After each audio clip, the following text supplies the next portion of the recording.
Hello बच्चों, कैसे हो। मैं hero Singh Rawat, lecturer in commerce, government senior secondary school सात रोड खुर्द हिसार। लॉकडाउन की वजह से बच्चों को घर से पढ़ाने का प्रयास कर रहा हूँ, तो मैंने सोचा कि क्यों ना सभी बच्चों के लिए ऐसा लेक्चर बनाया जाए कि वो भारत के किसी भी छोर में हो और अगर उसे हिंदी समझ में आती है, थोड़ा बहुत इंग्लिश आती है, तो हमारे +2 के अकाउंट्स आसानी से कर पाए। तो लीजिए करते हैं शुरुआत। आज ये मेरा financial statements of not for profit organisation का तीसरा लेक्चर है। हम पढ़ रहे थे some important items related to NGOs. बच्चों, एक बात आपको पहले बता दूं, आप आगे बिल्कुल पढ़ो, लेकिन पीछे का पहले वीडियो जरूर पढ़ के आए। ये जो वीडियोस हैं, ये ऐसा नहीं है कि पार्ट 1 पार्ट 2 पूरे हो चुके हैं, क्योंकि लेक्चर बहुत बड़ा हो जाता है, तो उसको हमने छोटे छोटे टुकड़ों में बांट दिया कि आपकी सुविधा के लिए भी, और एक साथ में इतना ज़्यादा याद भी नहीं होता, उसको टुकड़ों में बांटा है। पर यह अर्थ नहीं है कि चैप्टर खत्म हो गया। इसलिए आपको हर पार्ट को ज़रूरी समझना है, हर पार्ट इसमें ज़रूरी है। तो मैं उम्मीद करता हूं कि आप मेरी बात को गौर करेंगे और अपना जो भी है कमेंट के माध्यम से अपने व्यूज़ भी देंगे। जो भी आपको कमी नज़र आए, जो अच्छा ही लगे, वो ज़रूर बताते रहें कि सर ऐसा कीजिए, मैं कोशिश करूंगा उसे और अच्छा करने की। तो हमारा 6 पॉइंट, इससे पहले हमने 5th पॉइंट डोनेशन किया था, और अब 6 पॉइंट पे आ गया है लेगेसी, वसीयत नामे से प्राप्त राशि। वसीयत नामे से, लेगेसी यानी वसीयत। ये वसीयत क्या होती है? कभी कभी कोई व्यक्ति, जो हमारा क्लब है, जो नॉन गवर्नमेंट ऑर्गेनाइजेशंस है, जो ट्रस्ट है, जो भी लगाइए, उसको चाहता है कि उसकी मृत्यु के बाद भी वो संस्था सही रहे, जीवित रहे, तो खुशी से कोई बड़ी राशि वसीयत कर जाता है। वसीयत तो जानते होंगे। तो वो वसीयत से अगर कोई राशि प्राप्त होती है तो हमें वो लीगेसी कहलाती है। अब बताइए वो रिसिप्ट्स और पेमेंट में किधर आएगी? वो आएगी रिसिप्ट में, क्योंकि ये प्राप्त हो रही है, ठीक है ना। तो लीगेसी किस में आएगी? रिसिप्ट्स में। क्या ये हर साल मिलेगी? नहीं, हर साल नहीं मिल सकती। वसीयत तो क्या पता कभी कभार एक आधी बार मिलती है। इसलिए इस राशि को ये मान के कि ये मुझे हमेशा नहीं मिलेगी, ये मेरी इनकम नहीं हो सकती, तो ये मेरे लिए बैलेंस शीट में, याद है ये क्या साइड है? ये एसेट साइड है और ये लायबिलिटी साइड है, तो लायबिलिटी साइड में दिखाएंगे। फिर एक सवाल दोबारा कह रहा हूं, ये मत कहना कि लायबिलिटी का मतलब ये दायित्व है, किसी को देना है। बेटा यहां पूंजी भी तो होती है, तो पूंजी के तौर पे खड़ा रहेगा यहां पे, ठीक है। तो यहां पर आएगा। क्लियर? अब मैं 7th पॉइंट करवा रहा हूं। 7th is sale of old assets. Sale of old assets, पुरानी संपत्तियों को बेचना। पुरानी संपत्ति, फॉर एग्जाम्पल, उदाहरण के लिए, वी हैव फर्नीचर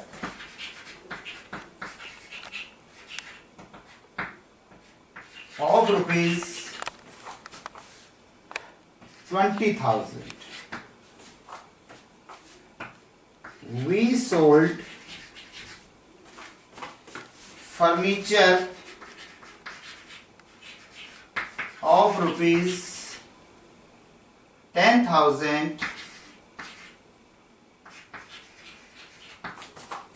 for 7,000. मेरे पास 20,000 का फर्नीचर है। ये लो, ये मेरे पास 20,000 का फर्नीचर है, ठीक है। 20 में से मैंने वी सोल्ड फर्नीचर ऑफ 10,000 में 10,000 का फर्नीचर बेच दिया है। ये है 20, यानी 10 का इधर हुआ, 10 का इधर हुआ, और दोनों मिलाकर कितने हो गए? 20,000 के फर्नीचर हो गए। तो मेरा ये पार्ट खराब हो गया था और इस पार्ट को मैंने बेच दिया। सुन, और 10 का 10 में नहीं बिका, 10 का 7,000 में बिका। चलिए, रिसीप्ट्स एंड पेमेंट, बताइए कितना पैसा हाथ आएगा, देख लो करके। आधा फर्नीचर बेचा 10,000 का, हमने किसी को कहा 10 दोगे, बोला जी मैं 7 दूंगा, चलो मैं 7 दे दूं, तो मुझे कैश कितना मिलेगा? 7,000। तो 7,000 मेरे लिए रिसीप्ट हो जाएगा, 7,000 रिसीप्ट। इनकम एंड एक्सपेंडिचर, याद है ना, इसमें ये साइड तो इनकम है और ये एक्सपेंडिचर है। लिखा पहले इनकम जाता है, लेकिन इनकम साइड ही होती है, एक्सपेंडिचर लिखा जाता है, लेकिन एक्सपेंडिचर आगे लिखते हैं। तो जब 7,000 का, सॉरी 10,000 का फर्नीचर आपने 7,000 में बेचा, तो इससे क्या परिणाम निकला? आपको 3,000 का लॉस हो गया, नहीं हुआ? 10 की चीज 7 में बेचोगे तो लॉस ही तो होगा। तो 3,000 के लॉस को यहां लिखेंगे 3,000 loss on sale of furniture. बच्चों, आप कहोगे कि सर आप साफ साफ नहीं लिखते, मैं मानता हूं, लेकिन मैं क्या करूं, इतने बड़े बोर्ड में भी नहीं आ पा रहा। हमारे अकाउंट्स के क्वेश्चन की सिर्फ यही बात है कि थोड़ा साइज बड़ा होता है, तो इसलिए मजबूरी है, थोड़ा आपको सुनना ही पड़ेगा। Loss on sale of furniture 3,000, ना भी दिखाई दे तो वो सुन लीजिए, loss on sale of furniture 3,000। अब बताइए, ये जो नई बैलेंस शीट बनेगी, पहले मेरे पास फर्नीचर कितने का था? 20,000 था ना। जब मैंने 20 में से आधा बेच दिया, तो क्या मेरे पास अब भी 20 का बचेगा? नहीं भाई, जितना गया गया। तो 20 में से लेस सोल्ड, कितने का बेच दिया? 10,000 का, और बचा कितने का मेरे पास? 10 का बिकेगा, बिकेगा साथ में, पर जो बिका वो 10,000 का पार्ट था। देखिए ना, ये 2 फर्नीचर हैं, तो अगर इसको मैं फ्री में दे दूं, फ्री में किसको कहते हैं, 1 रुपया भी ना लो, तब भी मेरे पास यही बचेगा। और अगर इसको मैं बहुत महंगा बेच दूं, है तो 10 का, 20 में बेच दूं, तब भी मेरा 10 का ही बचेगा। तो बचना अलग चीज है। तो फर्नीचर बैलेंस शीट में 20 में से 10 माइनस 10। ओके, अब मैं अगले पॉइंट पे चलता हूं, और ये मेरे 2 पॉइंट्स हो गए हैं। अब मैं 8th पॉइंट पे चलता हूं।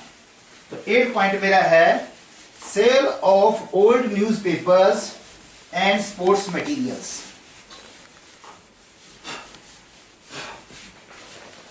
आप लोग कमेंट के माध्यम से जरूर मैं संदेश देते रहें कि सर क्या दिक्कत आ रही है आपको। 8th point, sale of old newspapers and sports materials.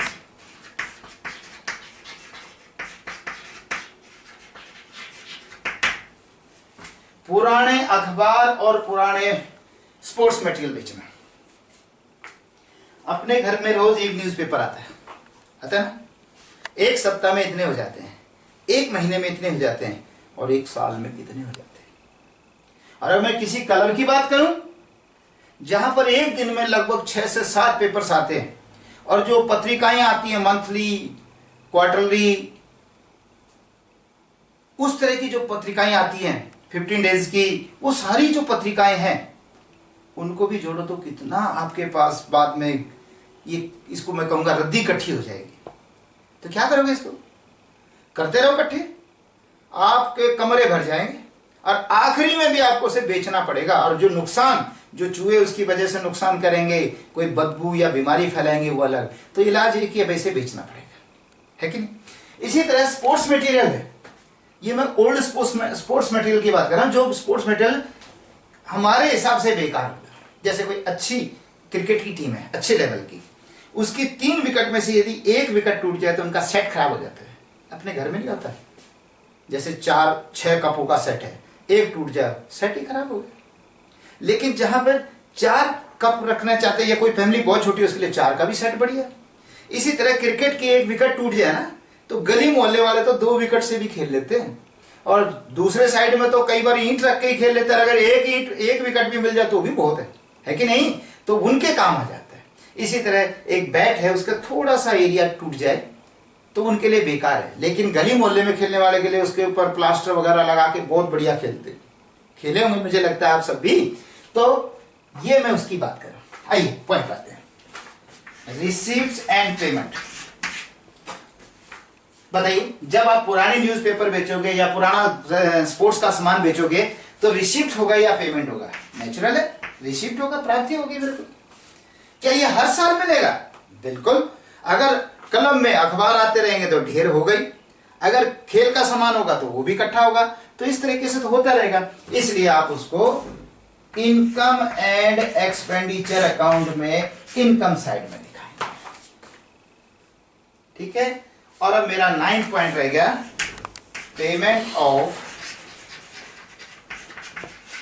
Honorarium.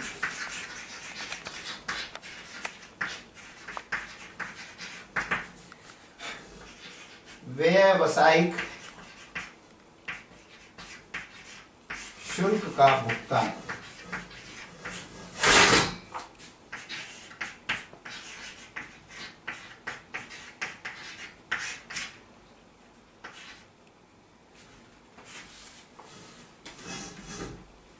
व्यावसायिक शुल्क का भुगतान। एक हॉस्पिटल है, एक हॉस्पिटल में एक स्पेशलाइज्ड डॉक्टर है। फॉर एग्जांपल, जले हुए मरीजों का इलाज करने वाला बर्न हॉस्पिटल है। कोई पेशेंट जो कि हार्ट का पेशेंट है और उसके घर में आग लग गई, आग लगने की वजह से उसने दूसरी मंजिल से छलांग मार दी और उसके पैर टूट गया, शरीर भी जल गया, पैर भी टूट गया और हार्ट का पेशेंट। जब बर्न हॉस्पिटल में लेके गए तो अकेले वो डॉक्टर तो कर नहीं सकते सारा इलाज, मजबूरन उन्हें दूसरे हॉस्पिटल के डॉक्टर्स को भी बुलाना पड़ेगा, हड्डियों वाले को भी, हार्ट वाले को भी, और एनेस्थीसिया बेहोशी का तो बुलाना ही पड़ता है ऑपरेशन करने के लिए। तो ऐसे में जो दूसरे हॉस्पिटलों के डॉक्टर बुलाए जाएंगे उनको आप सैलरी तो नहीं दोगे ना, वो तो एक आधी बार बुलाए जाएंगे जब काम होगा। तो क्या होगा, उनको जो पेमेंट करेंगे that is called payment of honorarium, व्यावसायिक शुल्क का भुगतान। एक और देखते हैं, एक क्रिकेट क्लब है। क्रिकेट क्लब में हमारी जो लोकल टीम है, ठीक है, अच्छी है, लेकिन ये तो जानते हो कि सारे अच्छे नहीं होंगे। अगर सारे अच्छे होते तो हम इंडिया की तरफ से ना खेलते। दिल्ली में एक टूर्नामेंट है जो 5 लाख रुपए का इनाम है। हमारी टीम में एक खिलाड़ी थोड़ा कमजोर पड़ रहा है। हमने पड़ोस की टीम से कहा, क्या आप अपना एक खिलाड़ी हमें दे सकते हैं? या हमने उससे सीधा ही खिलाड़ी से बात की, भाई आप ऑलराउंडर हैं तो आप हमारी टीम से खेलो। उसने कहा जी अगर जीत गए तो भी ट्रॉफी आपकी, मुझे क्या मिलेगा, ना मेरा नाम होगा। हमने कहा आपको हम इतनी पेमेंट करेंगे, अब चाहे ट्रॉफी हम जीते चाहे हारे, तो उसको पेमेंट करना पेमेंट ऑफ ऑनोरेरियम। बहुत सारे एग्जांपल दिए जा सकते हैं। यानी सिंपल सा, जो हमारे कर्मचारी हैं उनको तो सैलरी दोगे, पर अगर किसी बाहर वाले की हेल्प लेते हो और उसको कोई भुगतान करते हो, that is called payment of honorarium. ये मेरा 9th पॉइंट है। 8 पॉइंट में गौर करो तो एक कॉमन चीज थी, सारी रिसीव्ट थी, सब मिल रहा था। अब मैं रिसीव्स एंड पेमेंट में लिखूंगा तो, क्योंकि बताइए ये पेमेंट है, अब तक तो सारे रिसीव्ट थे, इसलिए इसको पेमेंट साइड में लिखा जाएगा, दिस इज पेमेंट। ये पहली पेमेंट आई है इनमें से। वैसे पेमेंट बहुत सारी हैं, जैसे सैलरी देना, इंटरेस्ट देना, रेंट देना, वो तो सिंपल है। ये तो जो कुछ सम रिलेटेड इंपॉर्टेंट आइटम्स है उसकी बात करें तो आपका पेमेंट। अब रही बात, क्या हर साल पेमेंट करना पड़ेगा? बिल्कुल। अगर आपका क्रिकेट क्लब रेगुलर है तो कभी आप टूर्नामेंट कराओगे, कभी आप टूर्नामेंट में जाओगे। अगर आपका हॉस्पिटल वर्किंग में है तो कभी आपके यहाँ कोई पेशेंट आएगा, कभी आपको दूसरे हॉस्पिटल जाना पड़ेगा। तो ये तो चलता रहता है, इसलिए आपको ये करना पड़ेगा। इसलिए इनकम एंड एक्सपेंडिचर अकाउंट में आप इसे पेमेंट साइड में, this is payment side, expenses side. ये पहली आइटम है जो एक्सपेंसेस साइड। ठीक है बेटा, तो ये मैंने आपको इंपॉर्टेंट आइटम्स करवा दी हैं। और अब मैं एक एग्जाम्पल करवाता हूं जो बहुत इंपॉर्टेंट है, आपको उससे काफी बेनिफिट होगा शुरुआत करने में। हमारा जो मेन पॉइंट आता है वो होता है सब्सक्रिप्शन, चंदा। उसको थोड़ा डिटेल में समझेंगे और अगले कुछ लेक्चर्स में उसी के ऊपर चर्चा करेंगे। सब्सक्रिप्शन। बेटे ये मैं लाइन लगा रहा हूं, ये मेरा मेन साल है, मेन ईयर है, जिसको मैं फाइनेंशियल ईयर भी कह सकता हूं, वित्तीय साल। और ये मेरा पीछे का वर्ष है और ये भविष्य का है। जैसे कि 2019 और 20, 31 मार्च 20 को ये साल खत्म हो गया। तो बताओगे कब शुरू होगा? 1 अप्रैल 19 को शुरू हुआ था, ठीक है। और ये नेक्स्ट ईयर है, तो ये हो जाएगा 2020 एंड 21, और ये हो जाएगा 2018 एंड 19। ये प्रीवियस ईयर है, ये नेक्स्ट ईयर है, ये फाइनेंशियल ईयर है, जो मेन जिससे मुझे खाते बनाने हैं। आइए क्वेश्चन करते हैं। यहां पर एक मटका है, उस मटके में सब्सक्रिप्शन इकट्ठा हो रहा है। जो इस साल का चंदा आया वो भी इसमें है। अगर किसी व्यक्ति ने पिछले साल का चंदा अब दिया है वो भी इसमें है। अगर किसी व्यक्ति ने अगले वर्ष का चंदा अभी दे दिया, अगर किसी ने दिया है तो तीनों यहां है। यानी 3 तरह के चंदे हैं इसमें।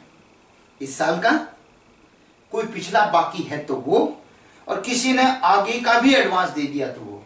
अगर मैं परसेंटेज में बात करूं तो 10-15% पीछे का हो सकता है, 10-15% आगे का हो सकता है, दोनों मिला के 20-30% हो, तो मेजर अमाउंट तो इसी साल की होगी। 60-70-80% तो इसी साल का होता है। और कईयों में जरूरी भी नहीं कि पीछे का आगे का हो, पर इस साल का होने के चांसेस पूरे हैं, ठीक है ना। तो मान लीजिए मुझे 3 लाख रुपए चंदा मिला है। क्वेश्चन क्या है? सब्सक्रिप्शन रिसीव्ड 3 लाख, हमें 3 लाख चंदा मिला है। तो मैं यहां पर इनकम एंड एक्सपेंडिचर अकाउंट बना रहा हूं। फिर से याद आया, ये साइड क्या है? इनकम है और ये एक्सपेंडिचर। एक क्लोजिंग बैलेंस शीट बनेगी जो बनेगी 31 मार्च 20 को। एक ओपनिंग बैलेंस शीट बनेगी जो बनेगी 1 अप्रैल 19 को। तो देखिए 3 लाख रुपए चंदा आया। अगर मैं मानूं कि इसमें मेरे पास पिछला भी नहीं है, अगला भी नहीं है, मतलब पहला सवाल आसान, सिस्टम यही होता है, पहले आसान बनाए फिर थोड़ा सा उसको कॉम्प्लिकेटेड बनाएंगे, इजी टू कॉम्प्लेक्स। मान लेता हूं कि मुझे 3 लाख रुपए नगद चंदा मिला है, तो ये कहां लिखा पाएगा? आपको लिखा पाएगा रिसीप्ट्स एंड पेमेंट साइड में, रिसीप्ट में 3 लाख रुपए यहां पे लिखा पाएगा 3 लाख रुपए। और ये 3 लाख रुपए मैं क्या कर रहा हूं, सारा इस वर्ष का है, थोड़ी देर के लिए मानना है। तो फिर क्या हुआ बेटे, जब ये सारा का सारा इसी साल का चंदा है तो ये 3 लाख मेरी इनकम है, हर साल मिलेगा चंदा। तो इसलिए मैं यहां पर बाई सब्सक्रिप्शन के तौर पे लिख दूंगा 3 लाख रुपीज। बोलिए 3 लाख रुपीज। लेकिन मैंने क्या मान लिया, इसमें पिछला नहीं है, इसमें अगला नहीं है, ठीक है, ओके। अब थोड़ा सा चलते, मैं मानता हूं कि आखिरी तारीख को 10,000 चंदा बाकी था, आउटस्टैंडिंग सब्सक्रिप्शन 10,000। मैंने इस साल चंदा मांगा लोगों से, भाई साहब अपना चंदा दो, ओके आप दो जी दो, आपने भी दिया, लेकिन एक नथुराम से कहा, नथुराम जी दो ना 10,000 रुपये आपका चंदा। एक नहीं, चलो कई भी होंगे। उन्होंने कहा जी हम बाद में दे देंगे, अभी नहीं। तो बताओ ये चंदा इस साल का है या नहीं है? ये बहुत इंपॉर्टेंट पॉइंट है। अगर आपको इस लेक्चर में ही समझ में आ गया तो अगले लेक्चर आपको बड़े अच्छे लगेंगे इससे संबंधित। और अगर ये नहीं आया तो आप अगले में थोड़ा सा कम उम्मीद करके चलें। कारण क्या होता है कि अगले में थोड़ा सा स्पीड बढ़ा दी जाती है, जितना इजीली यहां समझाएंगे अगले में नहीं समझाएंगे, ठीक है ना। तो यहीं पर गौर कीजिए, और ना समझ में आए तो क्या इलाज है, इसको पॉज करो, बैक चलो, फिर समझो। और फिर भी ना समझ में आए तो आप मुझे व्हाट्सएप के माध्यम से मैसेज कर सकते हैं, कमेंट के माध्यम से कर सकते हैं, जैसे भी आपको जो सूटेबल, ठीक है। तो बेटे मेरा चंदा 10,000 बाकी है। ये कौन है, कुछ नथुराम जैसे लोग हैं जिन्होंने अभी पैसे नहीं दिए। तो बताइए क्या ये 10,000 इस 3 लाख में अभी है? अभी नहीं है भाई, तभी तो बाहर है वो। ये तो वह जो रिसीप्ट मिल गया और ये वो नहीं मिला। तो बताइए क्या मैं इस साल का टोटल चंदा 3 ही लाख मानूं?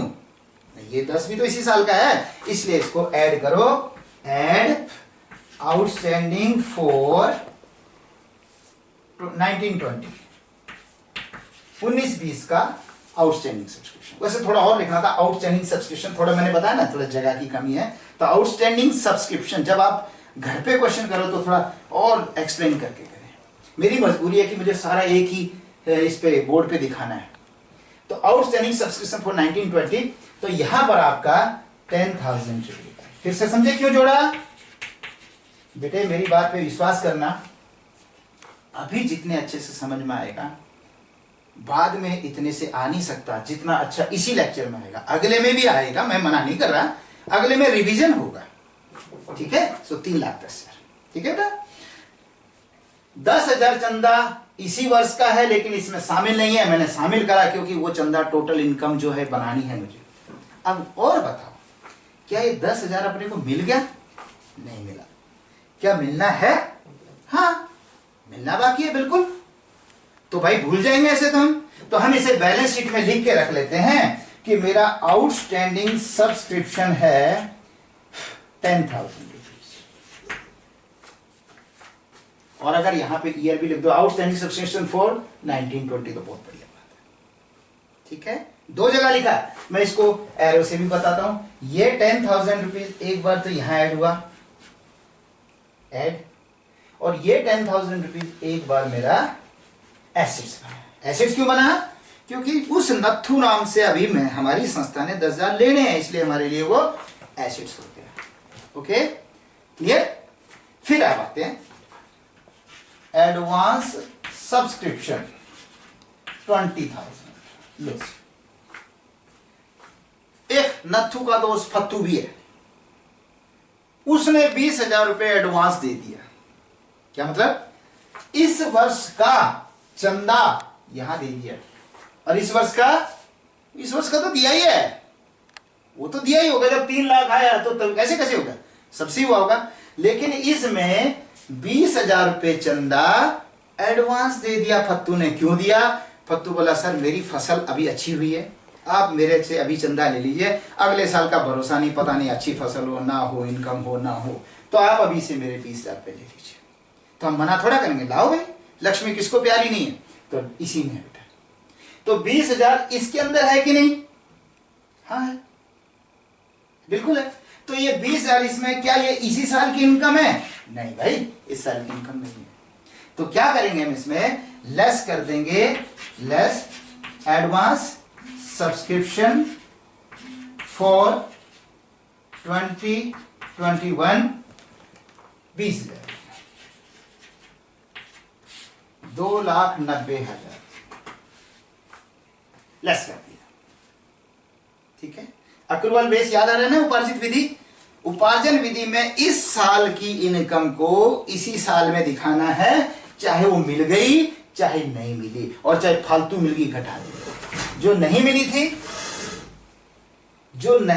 थी वो मैंने जोड़ दी, सॉरी हाँ जोड़ दी, और जो फालतू मिल गई वो घटा दी, लेकिन बना उसको इसी साल का दिया। अब एक और बात, ये 20,000 रुपए अपने को मिल गए, हाँ, इसका बेनिफिट मिलना बाकी है या देना बाकी है? तो इसका बेनिफिट अब देना बाकी है, इसलिए यहां पे लायबिलिटी में लिखेंगे एडवांस सब्सक्रिप्शन 20,000 लायबिलिटी, क्योंकि इसका बेनिफिट देना है। या तो बेनिफिट देंगे, कैसे दोगे बेनिफिट? वो फ्री में बैट वगैरह तोड़ेगा, फ्री तो नहीं कह सकता मैं क्योंकि उसने एडवांस में दे दिया, लेकिन अगले साल नहीं देगा, और अगर ना खेले तो भाई इसके पैसे रिटर्न है। हालांकि सोसाइटी में ऐसा नहीं होता, लेकिन फिर भी चलो एक सिंपल तौर पे समझने के लिए कि भाई किसी का जब पैसा लिया तो या तो उसको बेनिफिट दो, ठीक है बेटे, तो ये हो गया। अब हम चलते हैं सेम कहानी, जैसे इस साल नथुराम ने 10,000 लेट दिए हैं या नहीं दिए अभी, इसी तरह पिछले साल भी नथुराम ने आउटस्टैंडिंग सब्सक्रिप्शन था उसका 30,000। पिछले साल भी उसने ऐसे ही किया था, यानी इसकी आदत है लेट देने की, दे देता है 2-3 महीने बाद। तो ये बताइए पिछले साल भी तो एक मटका बना होगा, जैसे ये बना, उसमें उससे पिछले वर्ष का, इस वर्ष का और इससे अगले वर्ष का चंदा आया होगा, जितना भी आया। तो बताइए इसमें ये 30,000 था कि नहीं? जैसे ये आउटस्टैंडिंग बताओ, इसमें था कि नहीं? नहीं था। ऐसे ये 30,000 इसमें नहीं था। तो इस साल का जो इनकम एंड एक्सपेंडिचर बना होगा पिछले साल का, मतलब उसमें जुड़ा होगा, राइट। और जैसे ये आगे महीने का भी मिलना बाकी है तो एसेट्स हुआ, ऐसे ही पिछले साल जो बैलेंस शीट बनी होगी उसमें एसेट्स रहा होगा। तो इसको एसेट्स लिखेंगे, आउटस्टैंडिंग सब्सक्रिप्शन फॉर 18-19, 18-19 का सब्सक्रिप्शन 30,000 रुपए यहाँ पे एसेट्स। ठीक है, अब ये बताओ ये 30,000 जो यहाँ पे मिलना बाकी था इस वर्ष में उसका क्या हुआ होगा? या तो 1 महीने में मिल गया होगा, या 2 में, या 3 में, या 5 में, या 6 में, या 12 में, कहीं तो मिल गया होगा। पहला क्वेश्चन आसान मानते हैं कि मिल गया होगा। हालांकि आगे क्वेश्चन चलेंगे जिसमें कहेगा उसने आधा दे दिया, नहीं दिया, उसकी मृत्यु हो गई, उसका दिवालिया हो गया, जो भी वो बात नहीं करेंगे। पहले सिंपल क्वेश्चन लेते हैं कि उसने पैसा दे दिया होगा। तो दे दिया होगा तो क्या है, 30,000 इस साल मिल गया होगा, मिला होगा तो इसमें देखो पिछला है, तो इसका मतलब ये 30,000 इसके अंदर है कि नहीं है? बताइए, बताओ, सोचो। जो मुझे 3 लाख मिला उसमें पिछले 30,000 जो बाकी थे मिले हैं कि नहीं? हाँ मिले हैं, इसी में तो है। तो क्या इस साल की इनकम है? नहीं भाई, एक इनकम एक ही साल की हो सकती है, या तो पिछले वर्ष की या इस वर्ष की, है ना। तो इसलिए 30,000 इसमें से लेस किया जाएगा, लेस आउटस्टैंडिंग फॉर 18-19, 30,000 इसमें से लेस करो तो 2,60,000 रुपए। ठीक है, तो एक बार यहां देखा, देखिए इस 30,000 का मैंने क्या किया, एक बार यहां दिखाया और एक बार ये लेस।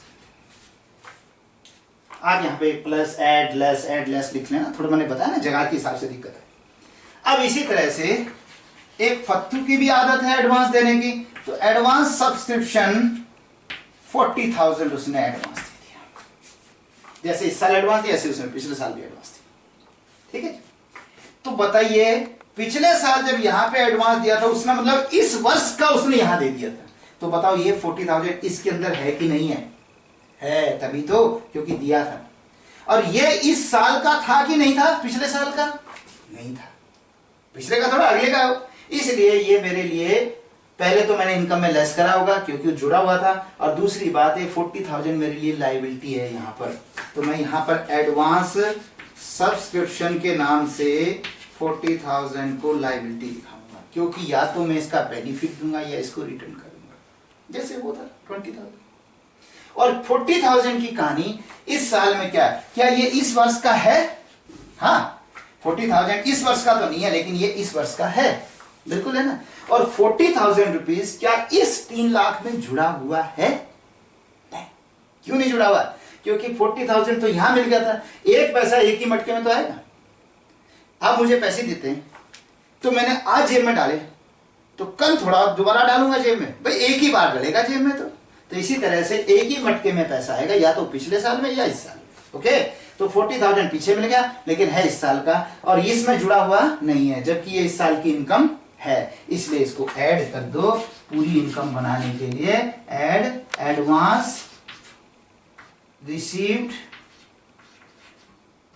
इन 18-19, 18-19 में जो एडवांस मिल गया था वो 40,000 रुपए यहां पे जोड़ोगे और टोटल 3 लाख। ठीक है, तो इस लेक्चर में इतना ही समझाना था।